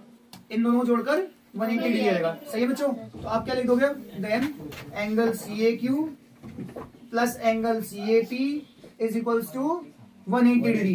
क्यों भाई? रीजन क्या होगा इसका? Straight line. क्या होगा बच्चों रीजन? स्ट्रेट लाइन, या लीनियर पेयर भी लिख सकते हैं आप। तो यहाँ आ जाएगा x plus 2x is equals to 180 degree, ठीक है। अब क्या? 3x is equals to 180 degree. Solve किया तो x इक्वल्स टू 60 डिग्री आएगा, क्योंकि ये 3 डिवाइड में पहुंच जाएगा ना, तो x की वैल्यू 60 डिग्री आ गई। x की वैल्यू 60 डिग्री आ गई तो इससे मेरा बहुत फायदा हुआ, क्योंकि मुझे यहाँ पर एंगल CAQ मिल गया। CAQ x माना था और CAP 2x दोनों मिल गए। CAQ तो x है यानी कि 60 डिग्री आ गया एंड एंगल CAP कितना आ गया समझ भाई? CAP 2x यानी कि 2 इंटू 60 डिग्री कितना आ गया बच्चों? 120 डिग्री। तो वंश भाई कह रहे हैं मेरे पास ये दोनों एंगल आ गए। बाय द वे मुझे करना क्या है? अभी आगे पढ़ता हूँ question. AD bisects angle CAP, कहाँ है AD बाइसेक्स एंगल CAP, मतलब ये वाला एंगल और ये वाला एंगल बराबर है। तो अब इसके आगे की कहानी मैं यहाँ लिख देता हूँ। क्या बोला है क्वेश्चन में? नाउ बोलिए AD बाइसेक्स एंगल CAP। छापने वाले बच्चे सावधान हो जाए, पहले समझ लें। AD बाइसेक्ट कर रही है एंगल CAP को। जिज्ञासा बच्चे, AD बाइसेक्ट कर रही है एंगल CAP को। बाइसेक्ट मतलब होता है आधा आधा करना। तो अगर AD CAP एंगल को आधा आधा कर रही है तो यानी कि जो दो टुकड़े में वो बराबर होंगे। कौन से दो टुकड़े में एंगल के? एंगल कैड और एंगल डेप्थ। तो एंगल CAD और एंगल PAD दोनों बराबर आ गए, कैड पैड बराबर आ गए भाई, आ गए। रीजन ऊपर दे रखा तो दोबारा से रीजन लिखने की जरूरत नहीं है, ठीक है। और कितने हो गए? ये पूरे एंगल का हाफ हो जाएंगे। पूरा एंगल मुझे पता है कितना है, 120 डिग्री, तो ये कितना आएगा? 120 का आधा हो जाएगा भाई, आधा आधा हो जाएंगे ना जब वो बाइसेक्ट कर रहा है तो 60 डिग्री आ गई है। तो यानी कि ये तो पहले ही 60 आ चुका था, याद है आपको, और अभी ये वाले एंगल्स भी 60 और 60 आ गए हैं। जितनी जानकारी मुझे मिलती है उसके हिसाब से मैं काम करता रहा हूँ। उसे क्वेश्चन में पूछा क्या है? Then find the measures of the angles of the cyclic quadrilateral. Also prove that BD is the diameter of the circle. चलो ठीक है, अभी प्रूव कर देंगे BD को डायमीटर। उससे पहले मुझे इस साइक्लिक क्वाड्रिलेटरल के सभी एंगल्स का मेजर चाहिए। इस साइक्लिक क्वाड्रिलेटरल के सभी एंगल्स का मेजर चाहिए, यानी कि मुझे एंगल ADC निकालना है, ये वाला एंगल, मुझे ये वाला एंगल निकालना है, मुझे ये वाला एंगल भी निकालना है, और मुझे ये वाला एंगल निकालना है, ये जो अभी तक नहीं निकाल पाया हूं मैं। अब आराम से सोचते हैं हम क्या कर सकते हैं यहाँ पर। क्वेश्चन में और कोई जानकारी दी नहीं है। एक मिनट हो गया काम। सुनो ध्यान से, एक बात समझने की कोशिश कीजिएगा। क्या ये टेंजेंट है और क्या ये कॉर्ड है कल ही समझाया था कि कॉर्ड और टेंजेंट के बीच में जो एंगल बनता है वही एंगल कॉर्ड पीछे वाली सेगमेंट में आती है। तो अगर ये कॉर्ड है और ये टेंजेंट है और इनके बीच में 60 डिग्री का एंगल बन रहा है, तो ये कॉर्ड ने पीछे जो एंगल बनाया बाउंड्री पे वो भी कितना होगा 60 डिग्री।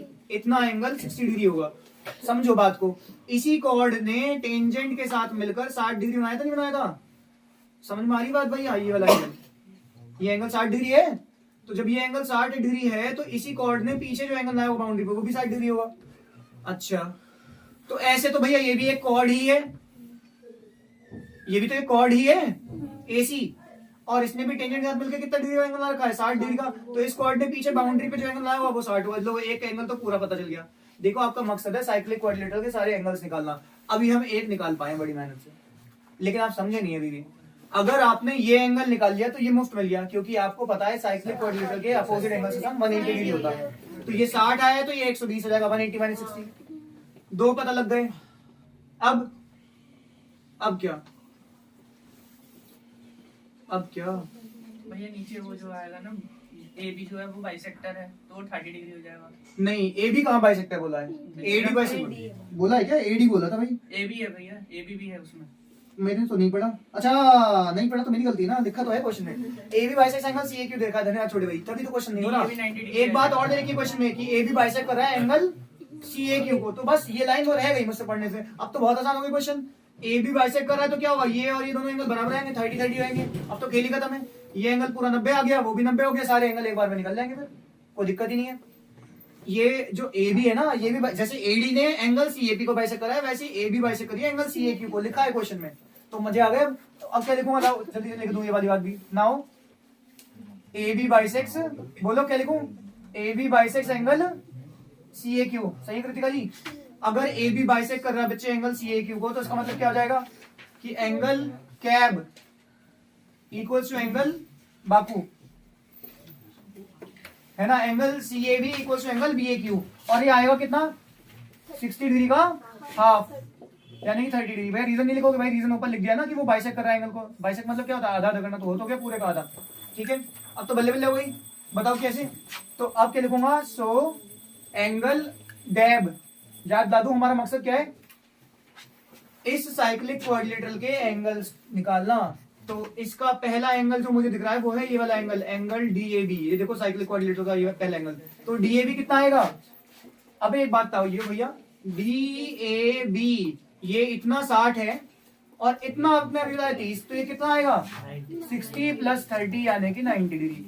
इसका कोई रीजन नहीं लेना, ये तो फिगर में क्लियर दिख रहा है। एंगल डीएबी आ गया। अगर एंगल डीएबी आ गया तो एंगल डीसीबी मिल जाएगा। कैसे मिल जाएगा? Angle DCB plus angle DAB equals to 180 degree होगा ना बच्चे, क्योंकि ये साइक्लिक क्वाड्रिलेटरल है। भैया क्वेश्चन में दिया है कि साइक्लिक क्वाड्रिलेटरल, देखो पहली बात तो लिख के दिया है क्वेश्चन में, दूसरी बात नहीं भी लिख के दिया होता तो आपकी आंखें तो बता ही रही है ना आपको ये कि चारों कोने कहाँ है सर्कल की बाउंड्री पे है, तो साइक्लिक क्वाड्रिलेटरल ही होगा। सही बात है रुद्र भाई? रीजन क्या लिखूंगा, opposite angles of cyclic quadrilateral are supplementary. पता है नहीं बात, मतलब उनको जोड़कर कितना आता है? सबको बात समझ आ गई अच्छे से? भैया यार डीसीबी तो मुझे पता नहीं, लेकिन डीएबी तो पता ही है, वो लिख दो आप। कितना लिख सकता हूँ डीएबी की जगह, बताइए बताइए बच्चों। एंगल डीएबी की जगह लिख सकता हूँ 90 डिग्री, है ना? तो एंगल डीसीबी कितना आ जाएगा 180 माइनस 90, यानी कि लो दूसरा एंगल भी निकाल लिया हमने यश भाई। हमें साइक्लिक क्वाड्रिलेटरल के चारों एंगल्स निकालने बोला था, हमने एक ही निकाला था, भी है दो निकाल लिए। एक डीएबी निकाल लिया, एक डीसीबी निकाल लिया। बढ़िया बढ़िया, सब बढ़िया चल रहा है जिंदगी में। अब ये वाला एंगल बताओ कैसे निकालूंगा। नाउ एंगल एडीसी कैसे निकालोगे? एंगल एडीसी जो है वो इस कॉर्ड ने बनाया। देखो एंगल एडीसी बाउंड्री पे बनाया है एसी कॉर्ड ने, और एसी कॉर्ड टेंजेंट के साथ 60 डिग्री एंगल ला रही है। क्या नाम है उस एंगल का? Angle C A Q. इसके लिए रीजन क्या होगा, कॉर्ड और टेंजेंट के बीच में जो एंगल बनता है वही एंगल कॉर्ड पीछे वाली सेगमेंट बनाती है। इसको कहते क्या है? Alternate segment. हाँ नहीं, angles in the alternate segment है ना। एंगल्स क्या लिखूं बच्चे, रीजन बताओ, छोटी बताओ। Angles in the alternate segment are equal लिखना चाहो तो लिखो, नहीं तो इतना काफी है। बताइए एंगल एडीसी कितना आ गया? 60 डिग्री आ गया क्या? बेटा साइक्लिक क्वाड्रिलेटरल में कितने एंगल्स थे? हर क्वाड्रिलेटरल में 4 होते हैं, इसमें भी 4 ही होंगे। तो मैंने 1 निकाल दिया, 2 निकाल दिया और वो ऊपर वाला तीसरा भी निकाल दिया। अब चौथा ये कैसे निकालोगे?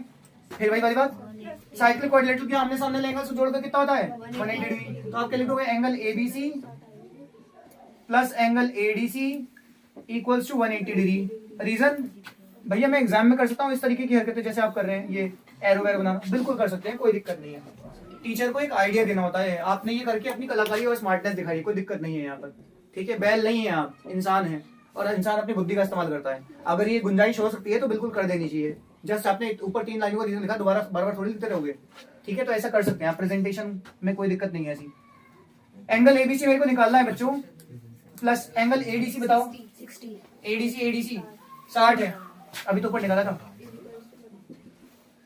सॉल्व कर दिए। एंगल एबीसी कितना आ जाएगा बच्चे? जी कैसे लीजिए, प्लस का जाओगे तो बच्चे ये कितना आ गया? क्या भाई लोग आप सभी को समझ में आ गया?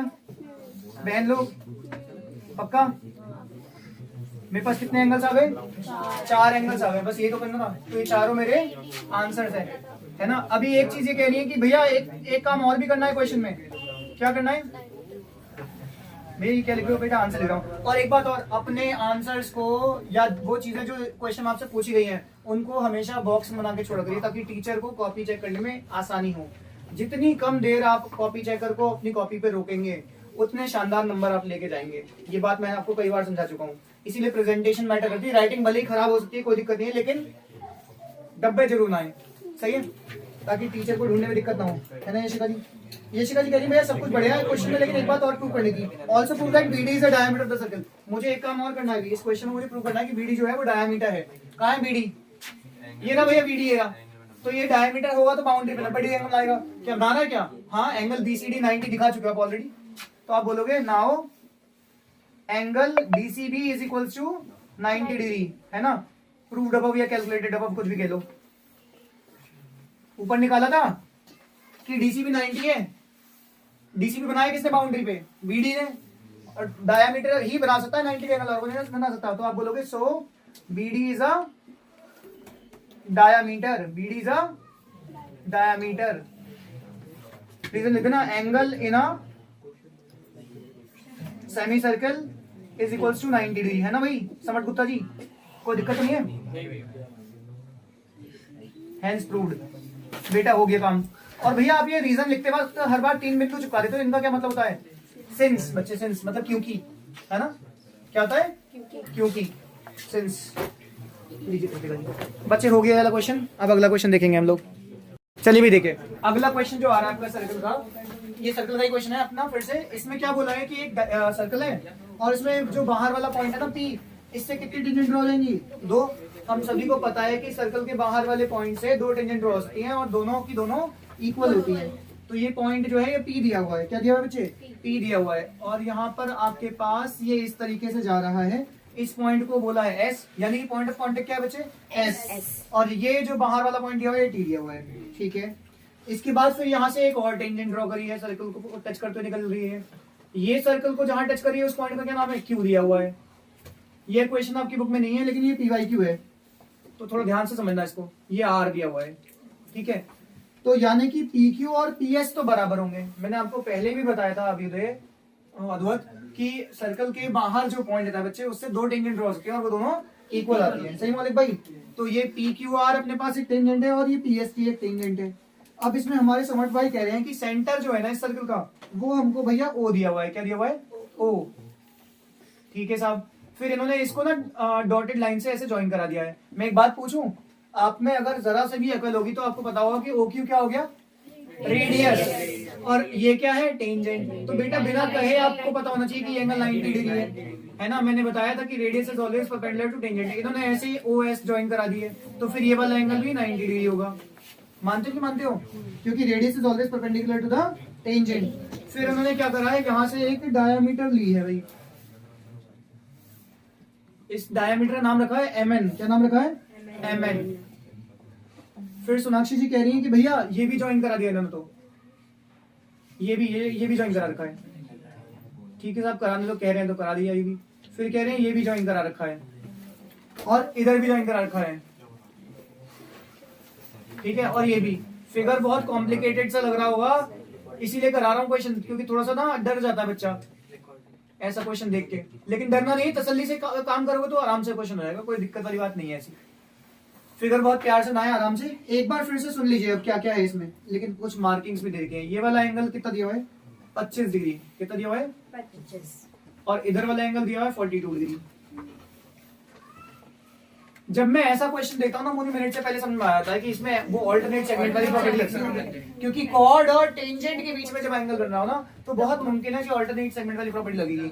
मैं मिनट से पहले बता सकता हूँ कि इस कॉर्ड और टेंजेंट के बीच में 42 बनना है, तो इस कॉर्ड ने बाउंड्री पे जो एंगल लाया हुआ है वो 42 डिग्री होगा। ऐसे ही इस कॉर्ड और टेंजेंट के बीच में 25 बनना है, तो इस कॉर्ड ने बाउंड्री पे जो लाया वो 25 होगा।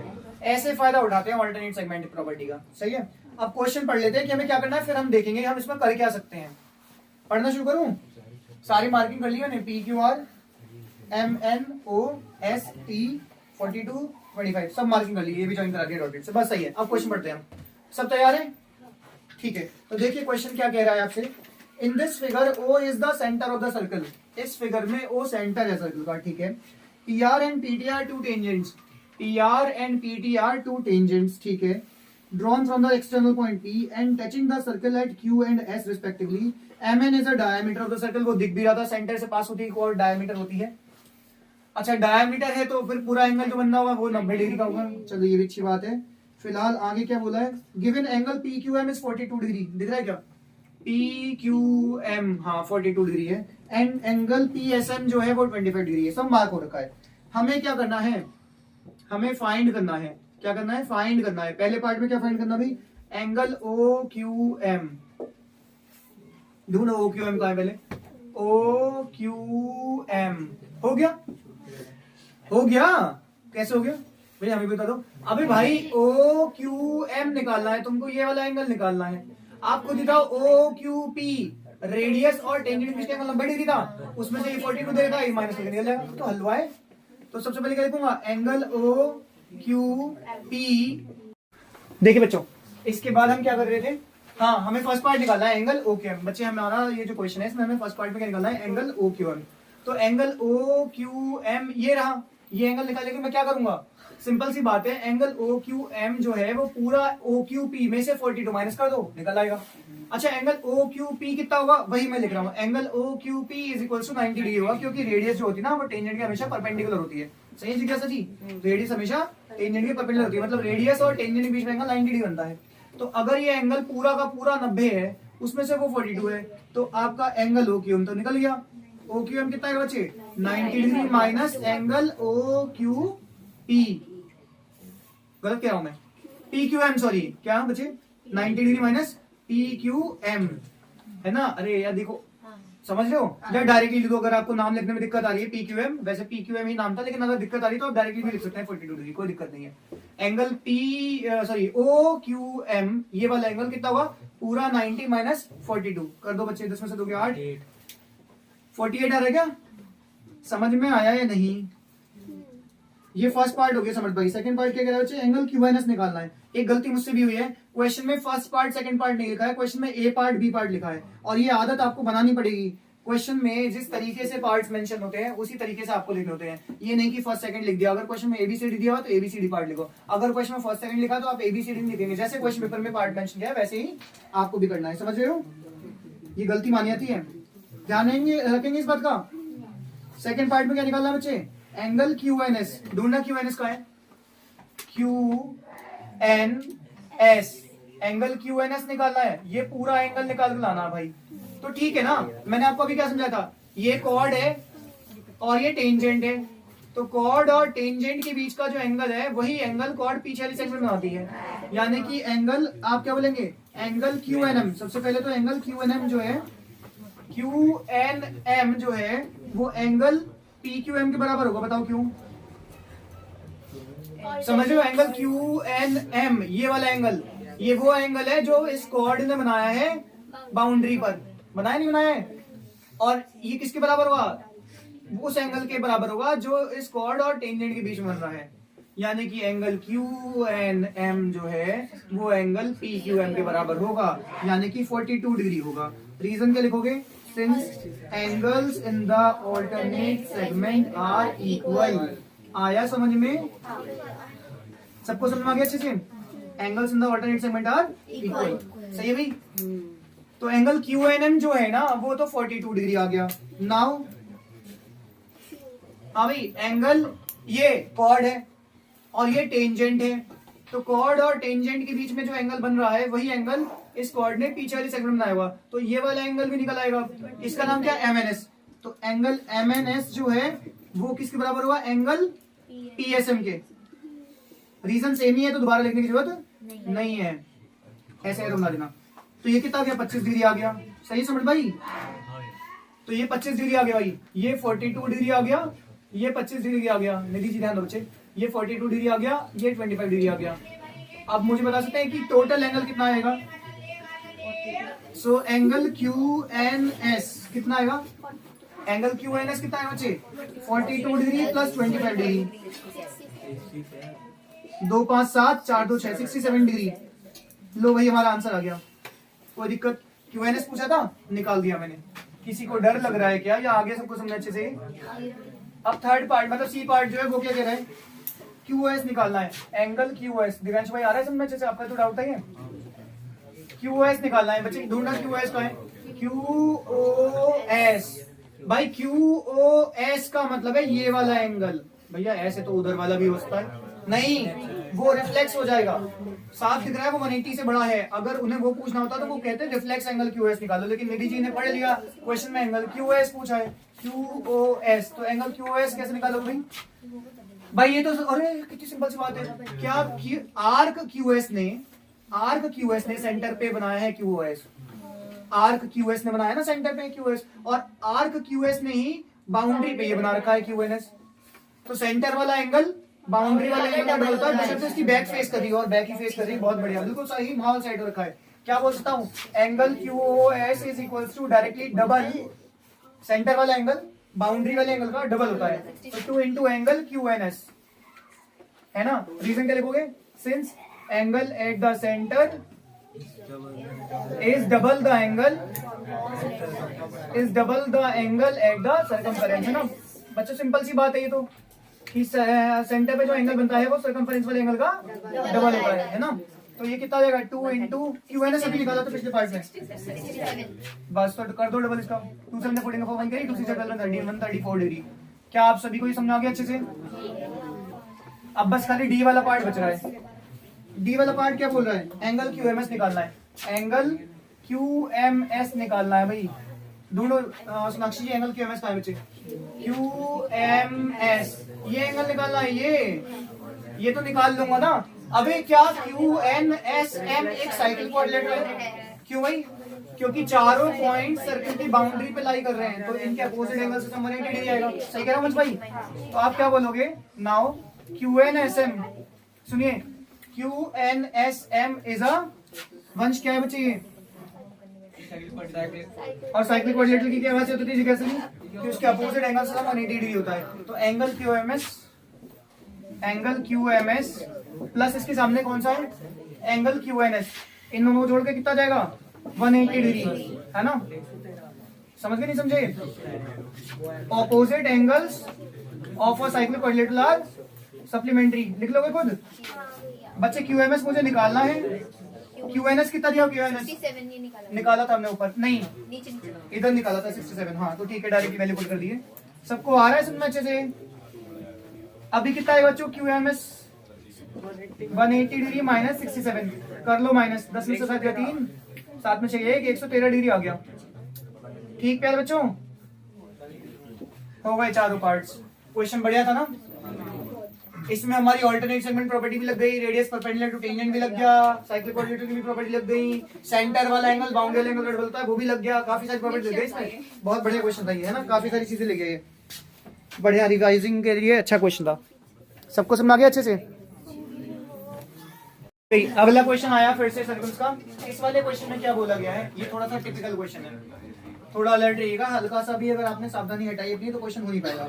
इस फिगर में, फिगर मैंने पूरा ड्रॉ कर दिया ऑलरेडी। इस फिगर में क्या बोला गया, जरा ध्यान से देखिए। बोला है कि in the figure given below O and O' are the centres.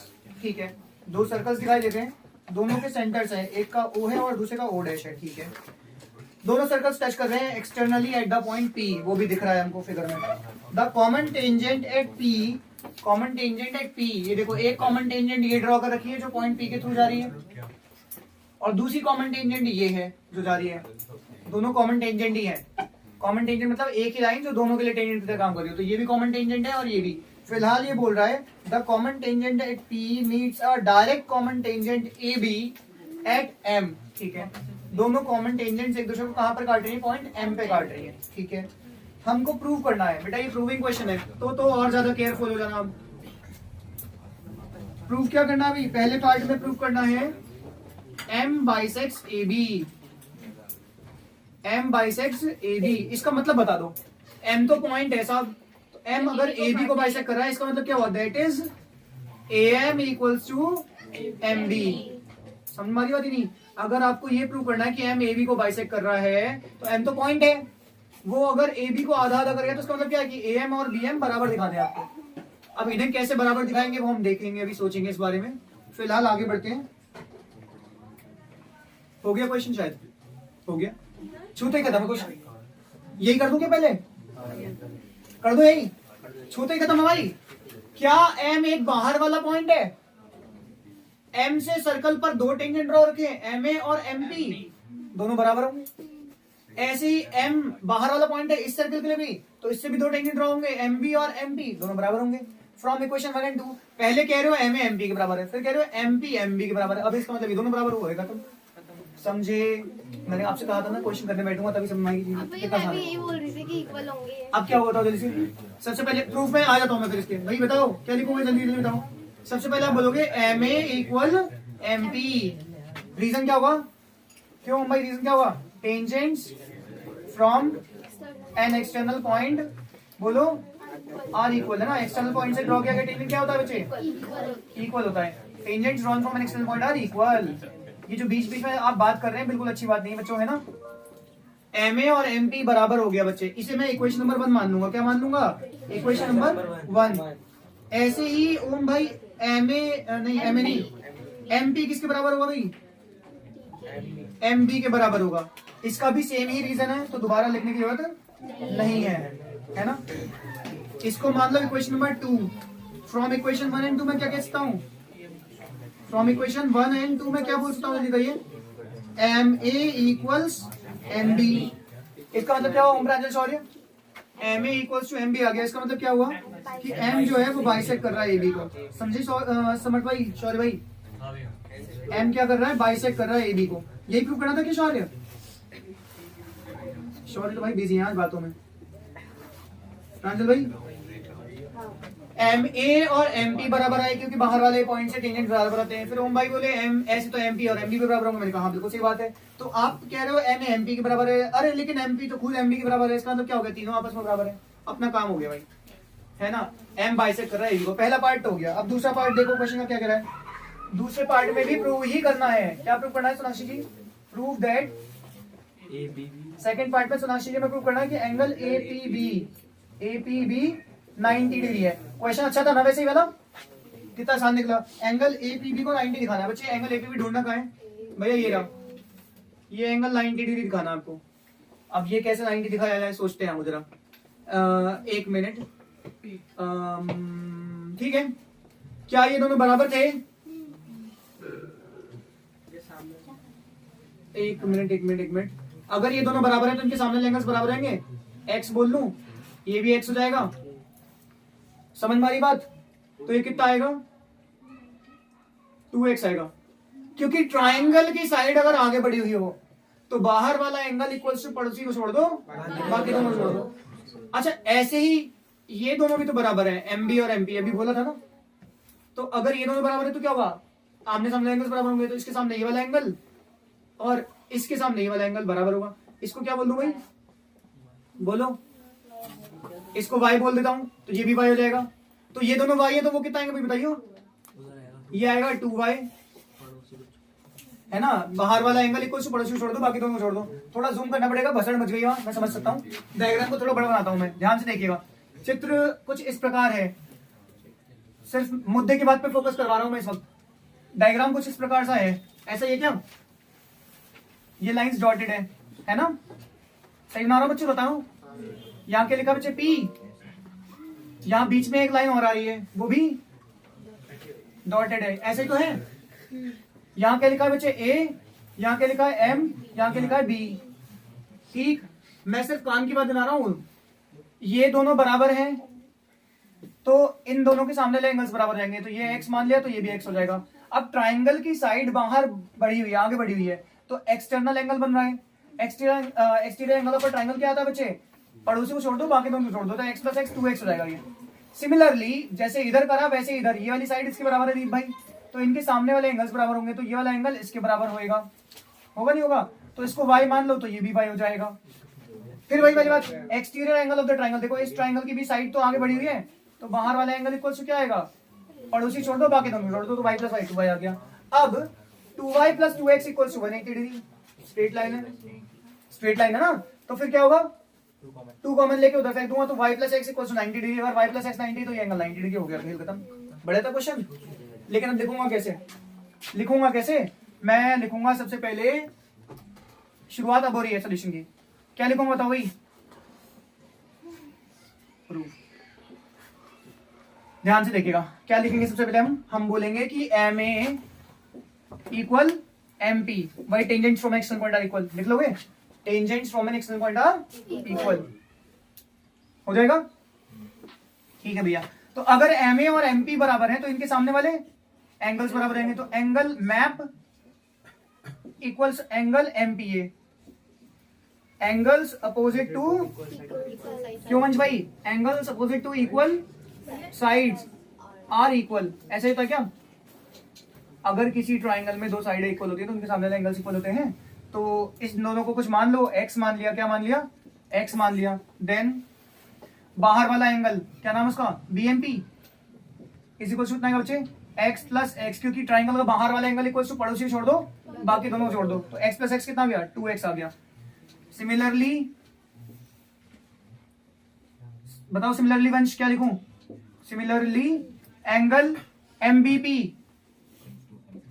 Equals to angle MPB is equals to y से, y मान लिया। अबे जैसे ये दोनों बराबर आए थे ना, वैसे ही ये दोनों साइड बराबर है तो इनके सामने एंगल बराबर होंगे, इसलिए सिमिलरली लिख दिया। और इनको क्या मान लिया? y मान लिया। तो फिर हमारा एंगल बताओ भाई, शौर्य भाई क्या लिखूं? एंगल AMP कितना आएगा? AMP कितना आएगा? y प्लस वाई, है ना? रीजन क्या लिखोगे? Exterior angle property of triangle, है ना? रीजन भी तो लिखना पड़ेगा, सही है? तो यहाँ क्या लिखूंगा? Exterior angle property of triangle. तो ये कितना गया? 2y आ गया। नाउ बताओ हम भाई क्या लिखूंगा? ये 2x है, ये 2y है, लेकिन बन तो स्ट्रेट लाइन पर है, तो 2x plus 2y is equal to कितना बच्चे? 180 डिग्री। Reason straight line. अब हम भाई कह रहे हैं भैया 2 कॉमन आ रहा है, मैंने हमेशा सिखाया अगर कुछ कॉमन मिल रहा है तो कॉमन ले लेना चाहिए, तो 2 कॉमन लेते हैं। यहाँ पर क्या हो गया बच्चे Yashika ji? x plus y equal to, ये 2 बाहर और अंदर ब्रैकेट में x plus y equal to 180 degree. 2 इधर डिवाइड में चलाएगा तो यहाँ से x प्लस वाई कितना आ गया बच्चे? 90 डिग्री। अच्छा फिगर में देख के बताओ, x प्लस वाई को कुछ बोल सकता हूँ क्या? हाँ भैया, x प्लस वाई को आप बोल सकते हैं एंगल APB, बोल सकता हूँ, बोल सकता हूँ angle APB equals to 90 degree आ गया, और यही तो मकसद था। लिख दूं हैंड्स प्रूव्ड? सबको अच्छे से समझ में आ गया? बढ़िया क्वेश्चन था ना?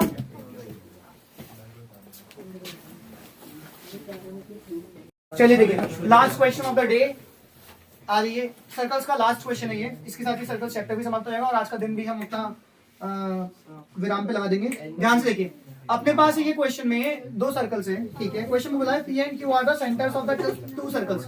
P और Q सेंटर दिए हुए हैं क्वेश्चन में, P और Q सेंटर दिए हुए हैं of the 2 circles touching externally at R।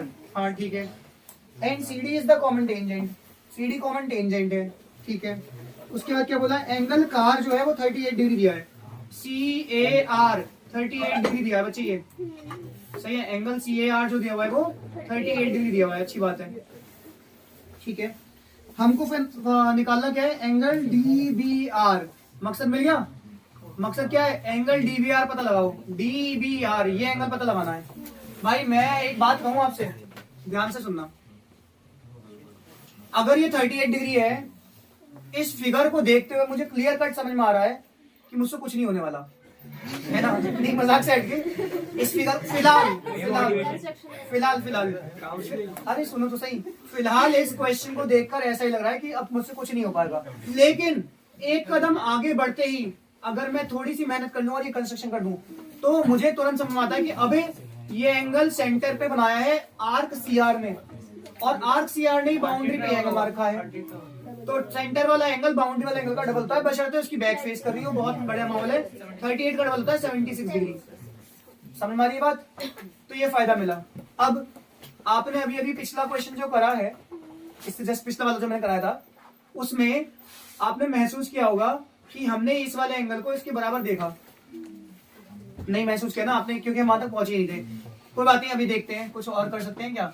हाँ, क्या ये रेडियस है और ये टेंजेंट है तो ये एंगल 90 डिग्री होगा। अरे यहां भी ज्वाइन करा दो भैया, यहां भी करा दो। तो ये रेडियस है तो ये टेंजेंट है तो ये एंगल भी 90 डिग्री होगा। अब क्वाड्रिलेटरल की शक्ल चाहे कितनी भी भद्दी हो, चाहे वो रेक्टेंगल हो, स्क्वायर हो, ट्रेपेजियम हो, कुछ भी हो, अगर क्वाड्रिलेटरल है तो खेल खत्म है, उसके चारों एंगल खत्म। 360 होता है, 3 पता है, चौथा निकाल लोगे, ये निकलते ही इसका आधा हो जाएगा। वो क्वेश्चन हवा में उड़ा चुका हूँ, रिटन में करते हैं। समझ में आ गया ना प्रोसीजर? अब इस प्रोसीजर को ही फॉलो करेंगे। आ जाइए गाइस, सबसे पहले कहां से शुरुआत करी थी? आपने कहा ज्वाइन, क्या join? CP and D Q, join CP and D Q, दोनों को ज्वाइन कर दिया, join CP and D Q. तो क्या होगा फिर, जल्दी बताओ। ये ज्वाइन करते ही क्या बोलूंगा? Angle CPR, angle CPR is equal to बच्चे 2 इंटू एंगल कार, होगा नहीं होगा? एंगल सीपीआर जो है वो 2 इंटू एंगल सीएआर होगा, होगा? रीजन क्या है? क्या रीजन बच्चों से बताओ जल्दी से। Since angle at the centre is double the angle at the circumference, है ना? Angle at the centre is double the angle at the circumference. ऐसे होता है क्या? क्वेश्चन खत्म हो गया क्या? अभी कहाँ, अभी तो पार्टी शुरू हुई है, अभी तो ये 76 डिग्री आया है। अब क्या बोलूंगा? नाउ ध्यान दो ध्यान दो ध्यान दो, एक साथ दोनों एंगल को 90 बना लेता हूँ। कौन से दोनों को बताइए भाई? शौर्य भाई, ओम प्रज्वल। एंगल पीसीडी और एंगल क्यूडीसी। ओम प्रज्वल शौर्य, पीडीसी सॉरी पीसीडी और क्यूडीसी दोनों 90 आएंगे। क्यों आएंगे 90 बताओ? क्योंकि रेडियस परपेंडिकुलर होता है टेंजेंट के। मानते हो इस बात को?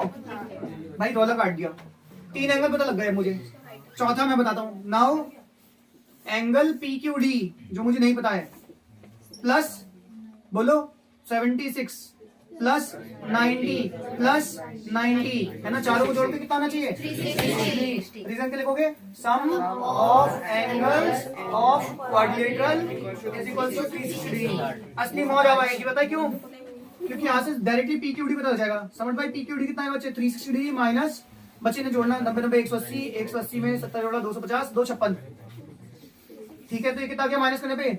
4 0 104, है ना? तो एंगल पीक्यूडी कितना आ गया? 104 डिग्री। अब सुनो, आंसर तो आया नहीं, अभी आ जाएगा बेटा। क्या निकाला था आपको? Angle DVR. बेटा एंगल डीवीआर जो है वो बनाया किसने? भैया इसी आर्क आरडी ने तो बनाया है। आरडी ने सेंटर पे बनाया 104 डिग्री, तो बाउंड्री पे उसका आधा बनाएगी। तो आप लास्ट में क्या लिखोगे? नाउ क्या लिखोगे बताओ? Angle DBR is equal to half of angle DBR. नहीं नहीं नहीं, डी क्यू आर है ना? मैंने गलत लिख दिया यहाँ पर, पीक्यूडी कैसे लिखा मैंने यहाँ पर? हाँ हाँ ठीक है ठीक है, वो पीक्यूडी और आरक्यूडी एक ही तो बात है ना? तो क्या लिखूंगा? एंगल डीबीआर जो है, एंगल डीबीआर वो कितना होगा? डीक्यूआर का हाफ होगा, डीक्यूआर का हाफ होगा। रीजन आपको बताइए। सिंस एंगल एट द बोलो centre is double the angle at the circumference, है ना? इज डबल, समझ में आ रहा है बच्चों? नहीं आ रहा? The angle at the circumference. तो ये कितना आ जाएगा? हाफ इंटू 104, तो कितना आ गया? 52 डिग्री। तो इसी के साथ ये अध्याय समझ में आ गया सबको अच्छे से?